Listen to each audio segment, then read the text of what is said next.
বিসমিল্লাহির রহমানির রহিম। ভাই ও বোনেরা, যে যেখান থেকে আমাকে দেখছেন এবং শুনছেন, আপনাদের সবাইকে আমার সালাম, আসসালামু আলাইকুম। আশা করি আপনারা ভালো আছেন, আমিও ভালো আছি। UK property gossip by Tasmina YouTube চ্যানেলের পক্ষ থেকে জানাই শুভেচ্ছা। আজ ডিসেম্বর মাসের 28 তারিখ শনিবার 2024। এই মুহূর্তে লন্ডনের তাপমাত্রা আছে 5 ডিগ্রি সেলসিয়াস, তবে এটি অনুভব হচ্ছে মাত্র 3 ডিগ্রি সেলসিয়াসের মতো। বলা যেতে পারে কঠিন ঠান্ডা পড়ে গেছে। তো যাই হোক, আজ আপনাদের সাথে যে বিষয়টি নিয়ে কথা বলতে চাচ্ছি সেটা হলো যে ভারতের পশ্চিমবঙ্গের বসিরহাট জেল এবং দমদম জেল, এই দুটো জেলখানাতে অনেক বাংলাদেশির সন্ধান মিলেছে। বাংলাদেশের পার্শ্ববর্তী দেশ ভারত, আর সেই ভারতের পশ্চিমবঙ্গে দুটো জেলখানা আছে। সেই দুটি জেলখানাতে এখনও অনেক বাংলাদেশি বন্দি অবস্থায় আছেন। গত 15-16 বছরে আওয়ামী সরকারের শাসনামলে বাংলাদেশের অনেক মানুষ খুন, গুম, হত্যার শিকার হয়েছেন। যারা খুন হয়েছেন, হত্যা হয়েছেন তো হয়েছেনই, তবে যারা গুম হয়েছেন, যাদের হদিস এখনও মেলেনি, আপনারা চাইলে এই দুটো জেলখানাতে যোগাযোগ করতে পারেন। আর সেই যোগাযোগটা আপনারা অবশ্যই ভারতে গিয়ে সরাসরি করবেন না, না হলে আপনারও প্রাণনাশের সম্ভাবনা থাকবে।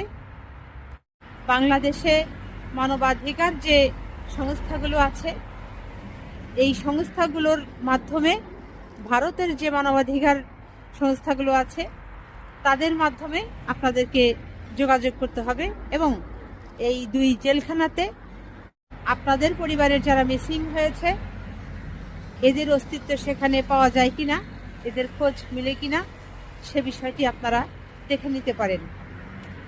সম্প্রতি ভারতের এই বসিরহাট জেল ও দমদম জেল সম্পর্কে চাঞ্চল্যকর তথ্য দিয়েছেন বাংলাদেশের পিরোজপুরের সুখরঞ্জন বালি। আপনারাও অবগত আছেন যে বিগত আওয়ামী সরকারের শাসনামলে বাংলাদেশে দেলোয়ার হোসেন সাইদি হুজুরের নামে অনেক মিথ্যা মামলা দেওয়া হয়েছিল। দেলোয়ার হোসেন সাইদি হুজুর তিনি নাকি বাংলাদেশে স্বাধীনতা যুদ্ধের সময়ে তিনি হত্যা করেছেন, খুন করেছেন, তারপর হিন্দু বাড়িঘর তিনি পুড়িয়ে দিয়েছেন, আগুন দিয়েছেন, মূর্তি ভেঙেছেন, লুটপাট করেছেন, সোনা দানা রূপা এই সমস্ত দুনিয়ার হাবিজাবি বলে ওনার নামে শত শত মামলা দিয়েছেন। এরপর এই যে অনেকেই বলেন যে মানকা বিচারক মানিক, এই টাইপের কিছু বিচারকদেরকে দিয়ে, লোকজনদেরকে দিয়ে এই দেলোয়ার হোসেন সাইদির মতো একজন ভালো সৎ লোককে কতভাবে যে অপমান অপদস্থ করেছেন, হেনস্থার শিকার করেছেন। 4074 পৃষ্ঠা তার নামে শুধু এই রিপোর্ট তৈরি করেছে, এই হাবিজাবি মিথ্যা মামলা সাজিয়ে এটা ওটা করে। তো যা হোক, সবশেষে ওনাকে জেলখানাতে নানান কারসাজি করে এই আওয়ামী সরকার, শেখ হাসিনা সরকার হত্যা করেছে, এটিও আপনারা জানেন। সেই দেলোয়ার হোসেন সাইদির পক্ষে একজন সাক্ষীকে গত 2012 সালে আদালতে আনা হয়েছিল এবং আদালতে আনার পর তাকে ওই গোয়েন্দা সংস্থার লোকেরা গুম করেছিল হচ্ছে এই জন্য ওই লোক আদালতে সেদিন এসেছিলেন, আন্তর্জাতিক অপরাধ ট্রাইব্যুনালে তিনি এসেছিলেন। এজন্য এই দেলোয়ার হোসেন সাইদির পক্ষে সাক্ষ্য দিতে এসেছিলেন। এই মর্মে সাক্ষ্য দিতে এসেছিলেন যে তার যে ভাই 1971 সালে স্বাধীনতার সময় মারা গেছে, তাকে হত্যা করা হয়েছে, সেই হত্যাকারী এই দেলোয়ার হোসেন সাইদি নয়। কিন্তু আওয়ামী লীগের লোকেরা তাকে বলেছিল যে সাক্ষীটা এইভাবে না দিয়ে উল্টো সাক্ষী দিতে যে এই দিলওয়ার হোসেন সাঈদী তার ভাইকে হত্যা করেছে, এই মর্মে মিথ্যা সাক্ষী দিতে বলেছিল। কিন্তু এই লোকটি সুখরঞ্জন বালি তিনি এরকম মিথ্যা সাক্ষী দিতে রাজি হননি, বিধায় তার কপালে জোটে এই গুমের অত্যাচার। তাকে এই ঢাকা আন্তর্জাতিক অপরাধ ট্রাইব্যুনালের সামনে থেকে, প্রাঙ্গণ থেকে বাংলাদেশের শেখ হাসিনার গোয়েন্দা বাহিনীর লোকেরা ধাক্কা মেরে মাইক্রোর মধ্যে তুলে এরপর তার কালো কাপড় দিয়ে চোখ বেঁধে ফেলে। তারপর সারা রাস্তা যেতে যেতে তাকে অনেক গালিগালাজ করা হয়, অনেক ধরনের টর্চারিং করা হয়। সবশেষে তাকে যেটি করা হয় যে ভারতের সীমান্তে, ভারতের যে বর্ডারের যারা গার্ড আছে সেই পুলিশ বাহিনীর হাতে তাকে সোপর্দ করা হয়।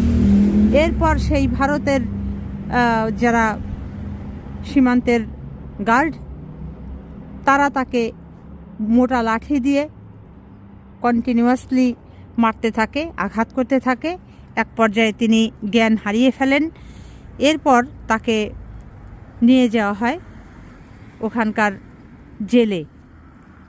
আর ওই জেলখানাটির নাম ছিল বসিরহাট জেল।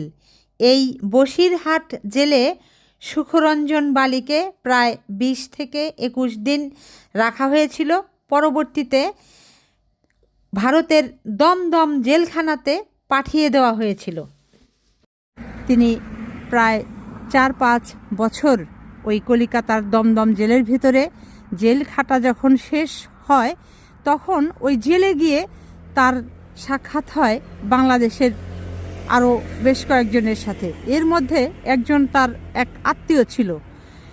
তখন ওই আত্মীয়ের আবার জেলের মেয়াদ প্রায় শেষের দিকে। ওই তার আত্মীয় জেলের মেয়াদ উত্তীর্ণ হবার পর, সেখান থেকে জেল থেকে মুক্তি পাওয়ার পর তিনি বাংলাদেশে ফিরে এসে এই তার পরিবারকে খবর দেন যে তিনি জীবিত আছেন এবং কলিকাতার একটি জেলে আছেন। তখন তার পরিবার এই বাংলাদেশের যে মানবাধিকার সংস্থাগুলো আছে এই সংস্থার সাথে যোগাযোগ করে। আর বাংলাদেশের এই মানবাধিকার সংস্থাগুলো আবার ওই ভারতের মানবাধিকার সংস্থাগুলোর সাথে যোগাযোগ করে তারপর 5 বছর জেল খাটার পর 2018 সালে এই লোক কলিকাতার দমদম জেল থেকে মুক্তি পায়। তিনি বাংলাদেশে আসেন এবং এসে গা ঢাকা দিয়ে থাকেন, কারণ তার শরীরের অবস্থা খুব খারাপ। তাকে যে পরিমাণ মানসিক অত্যাচার করা হয়েছে, শারীরিকভাবে অত্যাচার করা হয়েছে, তার হাত পা যেভাবে ভেঙে দেওয়া হয়েছে, সে খুব অচল অবস্থার মতো জীবনযাপন করছে। এরপর যখন 2024 সালে বাংলাদেশে এই ছাত্র জনতা নতুন স্বাধীনতা ছিনিয়ে আনে, শেখ হাসিনা ভারতে পালিয়ে চলে যায়, তখন এই লোক একের পর এক মিডিয়ার সামনে আসে, কথা বলতে থাকে।